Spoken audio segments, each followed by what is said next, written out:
السلام عليكم مشاهدينا الكرام، في هذا الفيديو مرحبا بكم.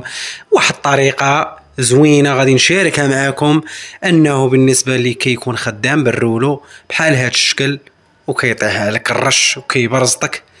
بالنسبة اللي تيكونوا الرواله شوية رخاص، ما تيكونوش انهم اللي تيكونوا يرشوا. كاينين الرواله شوية غالين، ولكن داكشي على حسابية الانسان. كاين اللي ما عندوش كيقضي بهاد الرواله.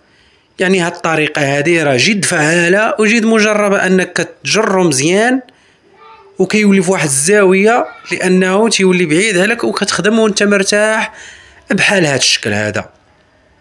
شوف شحال بعيد عليا هو،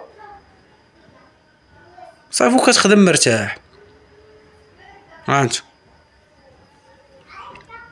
غير هو خاصك دير ميكا لتحت وخدم مع راسك البلافوات. بالنسبة اللي تيكون عندهم البلافوات بعض المرات كتجي فيهم هكا تيكونوا بزاف بلافوات، جوج بارطماج ولا ثلاثه، يعني اكثريه تصيب السامبل.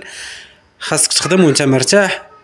الا كانوا الرولوات انهم شويه كيقطروا ولا كيرشوا شويه، دير لهم هاد الطريقه وخدم مع راسك مرتاح. وما تنساش واحد المتابعه وشي تعليق زوين وشي جام معاك. وحنا كنتقاسموا مع الاخوان الحريفيه والمبتدئين، كنتقاسم معكم اي معلومه او اي حاجه عرفناها، رحنا كنقسموها معكم وما نبخلوا عليكم حتى بحاجه، وانت نتوما ما تبخلوش عنا بشي جام. وشكرا.